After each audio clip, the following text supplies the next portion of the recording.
মহেশপুরের সেই পরিত্যক্ত বাংলোর নাম সূর্য ডোবার পর কেউ উচ্চারণ করতে চায় না। গ্রামের বয়স্করা বলেন, রাত নামার পর ওখানে শুধু অন্ধকার নামে না, জেগে উঠে এমন কিছু যার অস্তিত্ব কেউ বিশ্বাস করতে চায় না। যারা কৌতূহল নিয়ে সেই বাংলোর দরজা বেরিয়েছিল তাদের কেউ আর আগের মানুষ হয়ে ফিরেনি। কেউ ফিরে এসেছে মানসিক ভারসাম্য হারিয়ে, আর কেউ আর কোনোদিনই ফিরতে পারেনি। কিন্তু তিন বন্ধু এসব গল্পকে কুসংস্কার ভেবে এক বর্ষার রাতে পা রেখেছিল সেই অভিশপ্ত বাংলোর ভেতরে। তারা গিয়েছিল শুধু সত্যিটা খুঁজতে, কিন্তু যা তাদের জন্য অপেক্ষা করছিল তা ছিল সত্য নয়, ছিল এমন এক অভিশাপ যা আজও তাদের ছাড়েনি।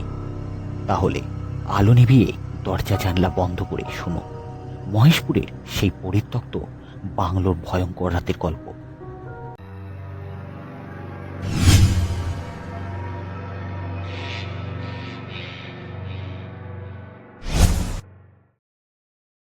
কলেজের শেষ পরীক্ষা শেষ হয়েছে মাত্র।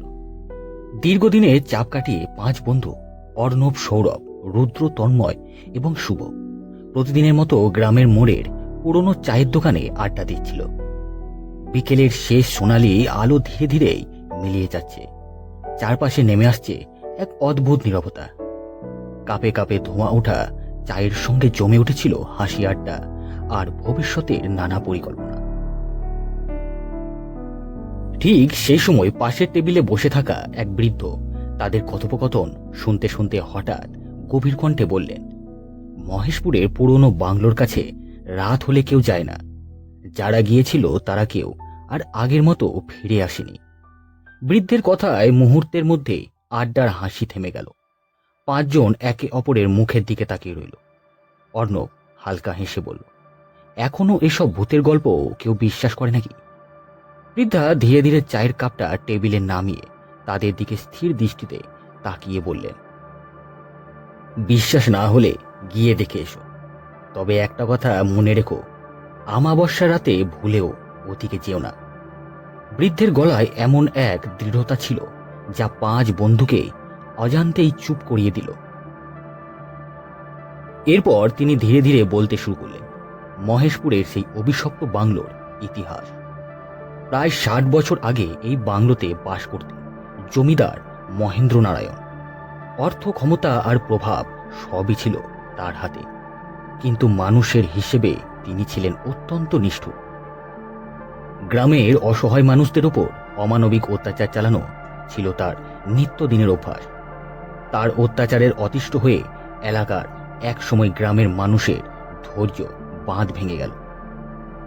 এক অমাবস্যার গভীর রাতে ক্ষোভে ফেটে পড়া গ্রামবাসীরা বাংলোটির চারিদিক থেকে ঘিরে আগুন লাগিয়ে দেয়, কিন্তু সেই আগুন থেকে কেউই আর বেরিয়ে আসতে পারেনি। জমিদার মহেন্দ্র নারায়ণ, তার স্ত্রী, একমাত্র মেয়ে, বিশ্বস্ত চাকরবাকর সব মিলিয়ে প্রায় 17 জন মানুষ জীবন্ত দগ্ধ হয়ে মারা যান। সেই রাতের পর থেকেই বাংলোটি যেন মৃত্যুর আর এক অভিশাপের স্থায়ী ঠিকানায় পরিণত হয়ে গিয়েছিল। আজও গভীর রাতে নাকি বাংলোর ভেতর থেকে ভেসে আসে চাপা কান্নার শব্দ। ফাঁকা করিডোরে শোনা যায় কারোর ধীর পায়ের আওয়াজ। ভাঙা জানালার পাশে সাদা শাড়ি পরা এক রহস্য মহিলাকে দাঁড়িয়ে থাকতে দেখেছেন বলে দাবি করেন অনেকে। আর ঠিক রাত 12টা বাজলেই বহু বছর ধরে বন্ধ পড়ে থাকা সেই বাংলোর ভেতর থেকে ভেসে আসে এক পুরনো পিয়ানোর বিষণ্ণ সুর, যে সুর শুনে নাকি আজও অনেকের শরীর শীতল হয়ে যায়। বৃদ্ধের কথা শেষ হতে চারপাশ যেন অদ্ভুত নীরব হয়ে গেল। কিছুক্ষণ আগেও যে চায়ের দোকানটা হাসি ঠাট্টার মুখর হয়েছিল, সেখানে এখন শুধুই নিস্তবতা। পাঁচ বন্ধু একে অপরের মুখের দিকে তাকিয়ে রইল। প্রত্যেকের চোখেই কৌতূহল, কিন্তু সেই কৌতূহলের আড়ালে লুকিয়ে ছিল এক অজানা ভয়। সবার আগে নীরবতা ভাঙল তন্ময়। আমার মনে হয় এগুলো সবই গুজব। গ্রামের মানুষ বছরের পর বছর ধরে গল্প বানিয়ে এসেছে। সত্যি কিছু থাকলে এতদিন সবাই জানত। শুভ সঙ্গে সঙ্গে মাথা নাড়ল। তোমরা যাই বলো, আমি কিন্তু এই অভিশপ্ত বাংলোর ধারে কাছেও যাব না। এসব জিনিস নিয়ে খেলতে নেই। সৌরভও শুভর কথার সমর্থন জানিয়ে বলল, আমিও না, ভূত থাক বা না থাক, অকারণে এমন জায়গায় গিয়ে ঝুঁকি নেওয়া কোনো মানেই হয় না। কিন্তু অর্ণবের চোখে তখনও অন্যরকম এক জেদ ছিল, যে হালকা হেসে রুদ্র আর তন্ময়ের দিকে তাকিয়ে বলল, সত্যটা না দেখে আমি কখনো কোনো গল্পে বিশ্বাস করি না। যদি সবই গুজব হয় তাহলে সেটাও প্রমাণ হয়ে যাবে, আর যদি সত্যিই কিছু থাকে। কথাটা শেষ না করে সে রহস্যময়ভাবে হেসে উঠল। রুদ্র সঙ্গে সঙ্গে রাজি হয়ে গেল। আমি আছি, এতদিন শুধু গল্প শুনেছি, এবার নিজের চোখে দেখে আসব। তন্ময় কয়েক মুহূর্ত চুপ করে থেকে শেষ পর্যন্ত বলল, ঠিক আছে, আমিও যাব, দেখা যাক মহেশপুরের বাংলো আসলে কতটা ভয়ঙ্কর। সিদ্ধান্ত নেওয়া হয়ে গেল। পরের শনিবার আমাবস্যার আগের রাত, চারিদিকে ঘন অন্ধকার নেমে আসার পর তিনজন বন্ধু একটি শক্তিশালী টর্চ, একটি ভিডিও ক্যামেরা, দুটি মোবাইল ফোন এবং প্রয়োজনীয় কিছু জিনিসপত্র নিয়ে রওনা দিল মহেশপুরে সেই বহু বছর পুরনো উত্ত্যক্ত বাংলোর উদ্দেশ্যে। তারা জানতো না সেই রাত তাদের জীবনের সবচেয়ে ভয়ঙ্কর রাত হতে চলেছে। শনিবারের রাত, ঘড়ির কাঁটা তখন প্রায় 10:30 ছুঁই ছুঁই। আকাশে চাঁদের আলো একদম নেই বললেই চলে। চারিদিকে শুধু ঘন অন্ধকার, টর্চের ক্ষীণ আলো আর মোবাইলের ফ্ল্যাশ চালিয়ে অর্ণব, রুদ্র আর তন্ময় এগিয়ে চলল সেই মহেশপুরের পরিত্যক্ত বাংলোর দিকে।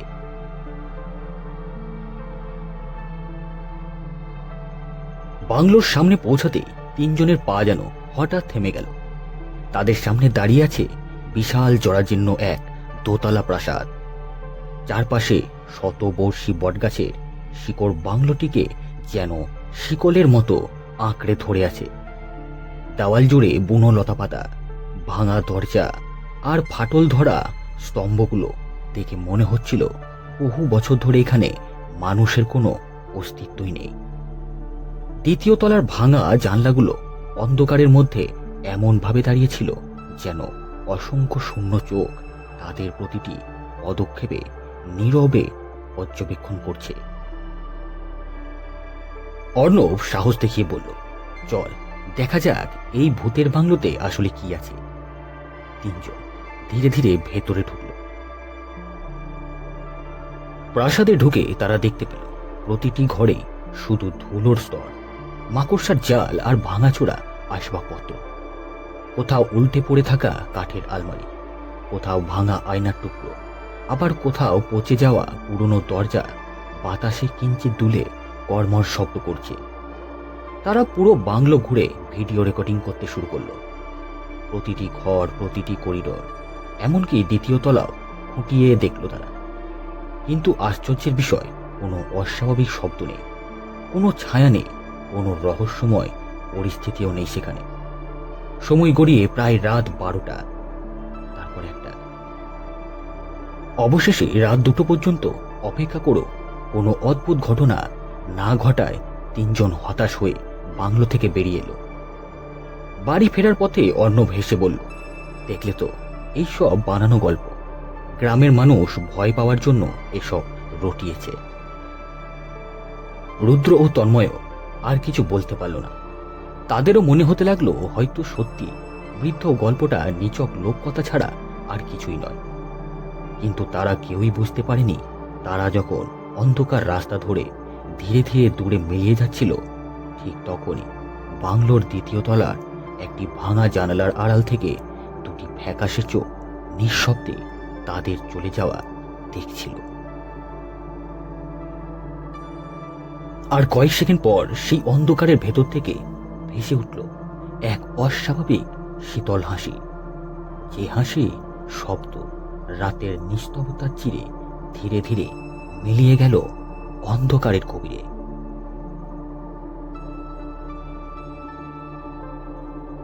প্রথম রাতে কোনো অস্বাভাবিক ঘটনা না ঘটলেও বৃদ্ধের সেই শেষ কথাটা বারবার ঘুরে ফিরে আসছিল তিনজন বন্ধুর মনে।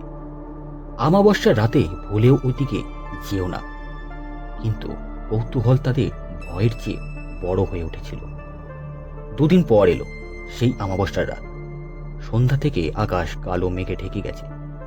মাঝে মধ্যেই বিদ্যুতের ঝলকানি অন্ধকার আকাশটাকে এক মুহূর্তের জন্য আলোকিত করে আবার সেই সবকিছু গিলে ফেলছিল গভীর অন্ধকার। টিপটিপ বৃষ্টি ধীরে ধীরে পরিণত হয়েছে ঝিরে ঝিরে বর্ষণে। বাতাসে ভেসে আসছিল ভেজা মাটি আর পচা পাতার তীব্র গন্ধ।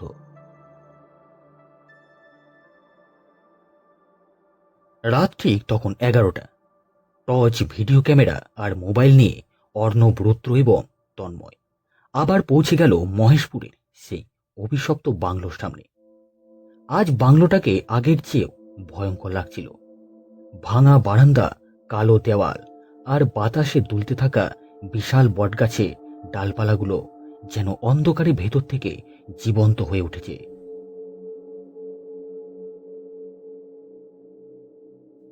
অর্ণব একটা গভীর নিঃশ্বাস নিয়ে পড়ল। চল, আজ দেখা যাবে আসল সত্যিটা। তিনজনেই সাবধানে ভেতরে পা রাখল। ঠিক তখনই হঠাৎ করে একসঙ্গে 3টি টর্চের আলোয় নিভে গেল। রুদ্র তাড়াহুড়ো করে সুইচ চাপল, কোনো আলো জ্বলল না। তন্ময় মোবাইল বের করে ফ্ল্যাশ লাইটটা জ্বালতে গিয়ে থমকে গেল। স্ক্রিনে একটিও নেটওয়ার্ক বার নেই। আমার ফোনে নেটওয়ার্ক নেই, কাঁপা গলায় বলল সে। অর্ণব নিজের ফোন বের করেও একই দৃশ্য দেখল। এটা কি করে সম্ভব? এরপরই তারা অনুভব করল আরেকটি অস্বাভাবিক বিষয়। কয়েক সেকেন্ড আগেও যে বাতাস স্বাভাবিক ছিল সেটি হঠাৎ করে বরফের মতো ঠান্ডা হয়ে গেছে। নিঃশ্বাস ছাড়লেই মুখ থেকে সাদা ধোঁয়া বেরোচ্ছে। চারপাশের নিস্তবতা এতটাই গভীর যে নিজেদের হৃৎস্পন্দনের শব্দ স্পষ্টভাবেই শোনা যাচ্ছে। তারপর দূরে কোথাও থেকে ভেসে এলো এক ক্ষীণ শব্দ, একটি ছোট্ট শিশুর কান্না। প্রথমে মনে হলো হয়তো বাতাসের শব্দ, কিন্তু কয়েক মুহূর্তের মধ্যে কান্নাটা আরো স্পষ্ট হয়ে উঠল। একটা অসহায় বুক ফাটা কান্না। রুদ্র গলা উঁচু করে চিৎকার করল, কে কে আছো সেখানে? কোনো উত্তর এলো না, বরং সেই কান্নার শব্দটা ধীরে ধীরে তাদের দিকে এগিয়ে আসতে লাগলো। প্রতিটি মুহূর্তেই শব্দটা আরো কাছে, আরো স্পষ্ট হয়ে উঠছে। আর ঠিক তখনই দ্বিতীয় তলার অন্ধকার করিডোরে যেন কারো পায়ের শব্দ প্রতিধ্বনিত হতে শুরু করলো।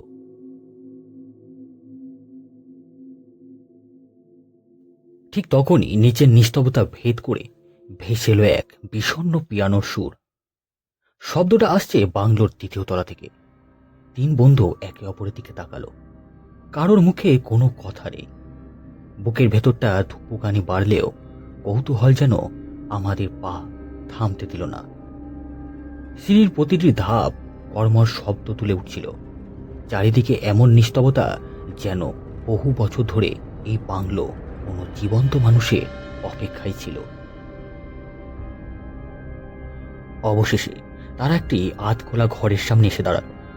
দরজাটা ধীরে ধীরে ঠেলে ভেতরে ঢুকতেই 3 জন স্তব্ধ হয়ে গেল। ঘরের মাঝখানে রাখা একটি পুরনো কাঠের পিয়ানো, অথচ সেখানে কেউ নেই। তবুও পিয়ানোর কিগুলো একে একে নিজে থেকেই নড়ছে। সুরটা যেন আরো ধীর, আরো বিষণ্ণ হয়ে উঠেছে।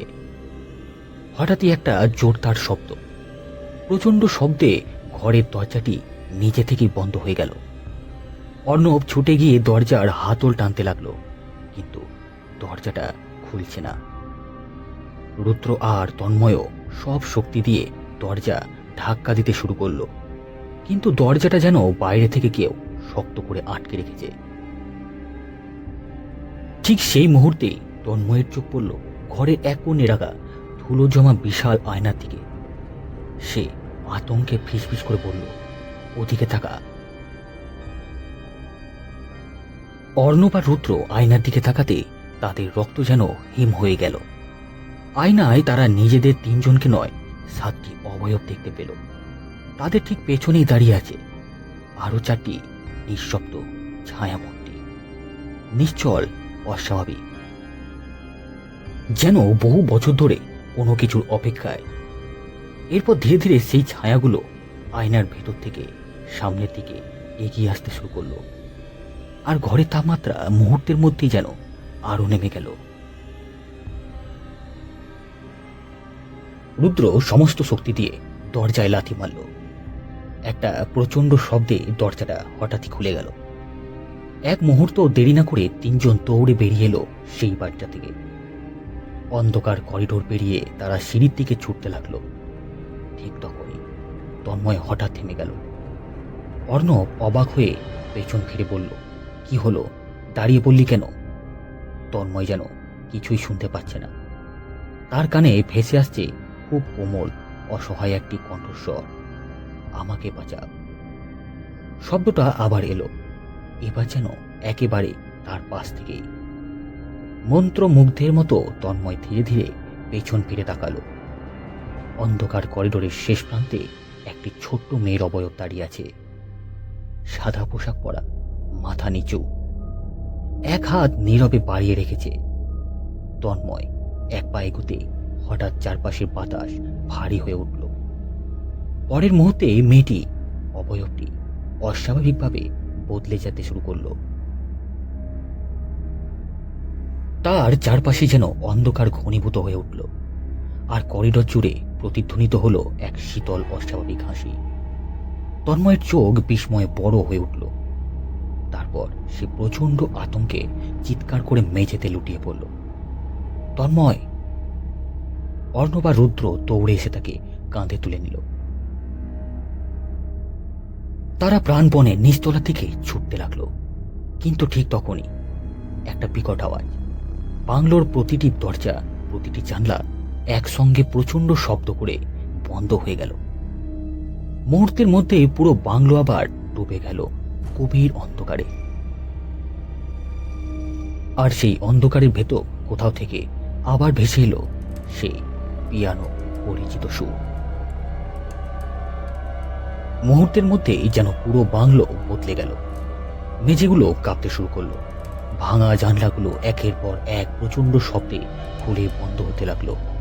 চারিদিকে প্রতিধ্বনিত হতে লাগলো অসংখ্য মানুষের আতঙ্ক ভরা আর্তনাদ, যেন বহু বছর আগে সেই ভয়াবহ রাত আবার ফিরে এসেছে।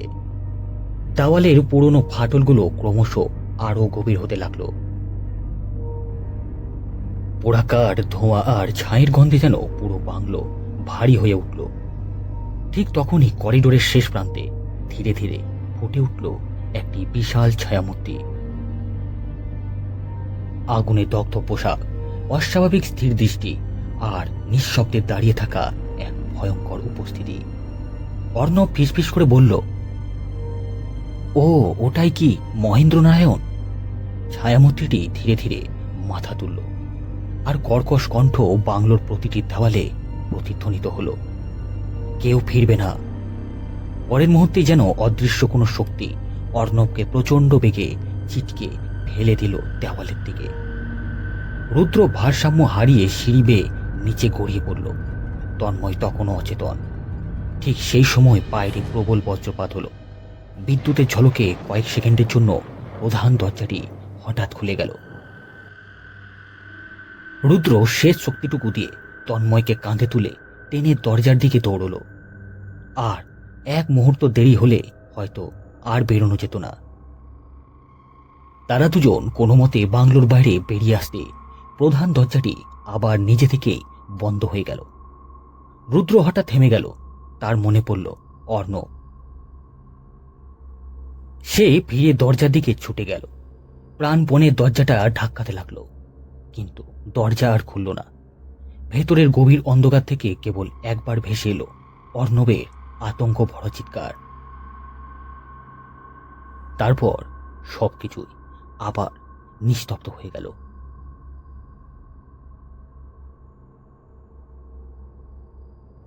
পরদিন সকাল, রুদ্র ও তন্ময় কথাগুলো শুনে গ্রামের মানুষ পুলিশকে নিয়ে মহেশপুর বাংলোতে পৌঁছালো। সবাই মিলে বাংলোর প্রতিটি ঘর, প্রতিটি করিডোর, এমনকি ছাদ পর্যন্ত তন্ন তন্ন করে খুঁজল। কিন্তু আশ্চর্যের বিষয়, রাতের সেই অদ্ভুত ঘটনাগুলোর কোনো চিহ্নই পাওয়া গেল না। না কোনো অস্বাভাবিক দাগ, না কোনো রহস্যময় উপস্থিতির প্রমাণ। শুধু দ্বিতীয় তলার একটি ঘরের কোণে পড়েছিল অর্ণবের ভাঙা ভিডিও ক্যামেরাটি। ক্যামেরার মেমোরি কার্ডটি অক্ষত ছিল। পুলিশ সেটি চালু করতে শেষ রেকর্ডিং হওয়া ছবিটি দেখে ঘরের উপস্থিতি সবাই নিস্তব্ধ হয়ে গেল। ছবিটিতে দেখা যাচ্ছে অর্ণব আতঙ্কিত মুখে ক্যামেরার দিকে তাকিয়ে আছে, আর তার ঠিক পেছনে দাঁড়িয়ে আছে 17টি অস্পষ্ট ছায়ামূর্তি, নীরব স্থির, যেন ক্যামেরার দিকেই তাকিয়ে আছে। এরপর ভিডিওটি হঠাৎ বিকৃত হয়ে বন্ধ হয়ে যায়। অর্ণবের আর কোনো খোঁজ কখনো পাওয়া যায়নি। সেই ঘটনার পর রুদ্র আর তন্ময় আর কখনো স্বাভাবিক জীবনে ফিরতে পারেনি। প্রায় প্রতি রাতেই তারা একই দুঃস্বপ্ন দেখে যেত। একটি পোড়া বাংলো, অন্ধকার করিডোর, দূরে কোথাও বাজছে সেই পুরনো পিয়ানোর বিষণ্ণ সুর, আর অন্ধকারে ভেতর থেকে একটি ফিসফিসে কণ্ঠ ভেসে আসছে, একজন এখনো বাকি আছে। কয়েক মাস পরে শুভ ও সৌরভ রুদ্রের সঙ্গে দেখা করতে বাড়িতে যায়, কিন্তু সেখানে গিয়ে তারা জানতে পারে রুদ্র আগের রাত থেকেই নিখোঁজ। তার ঘরের দরজাটাও ভেতর থেকে খোলা ছিল। ঘরে কেউ নেই, শুধু দেওয়ালে কালো কয়লার দাগে লেখা একটি বাক্য, মহেশপুর বাংলো কাউকে ক্ষমা করে না। যে একবার তার রহস্য জানতে চায় সে কোনো না কোনো দিন আবার ফিরে আসে। সেদিনের পর থেকে গ্রামের কেউ আর সূর্য ডোবার পর মহেশপুরের রাস্তা ধরে হাঁটে না। আর গভীর আমাবস্যা রাতে স্থানীয়দের দাবি, আজও সেই ভাঙা বাংলোর দিক থেকে ভেসে আসে এক পুরনো পিয়ানোর বিষণ্ণ সুর, যেন কেউ এখনো অপেক্ষা করে আছে পরবর্তী অতিথির জন্য। গল্পটি আপনাদের কেমন লাগলো কমেন্ট করে অবশ্যই জানাবেন। আর হ্যাঁ, এমনই সব রহস্যময় ভৌতিক ঘটনা পেতে আমাদের চ্যানেলটিকে সাবস্ক্রাইব করে রাখতে পারেন। আমরা এমনই সব রহস্যময় ভৌতিক ঘটনা আপনাদের সামনে তুলে ধরি। আর হ্যাঁ, যদি আপনাদের লাইফেও এমন কিছু ঘটনা ঘটে থাকে যা আপনি আমাদের মাধ্যমে ইউটিউবে তুলে ধরতে চান, অবশ্যই কমেন্টে জানাবেন। আবারও আসছি নতুন কোনো ঘটনা নিয়ে। ততক্ষণের জন্য ভালো থাকবেন, সুস্থ থাকবেন। নমস্কার।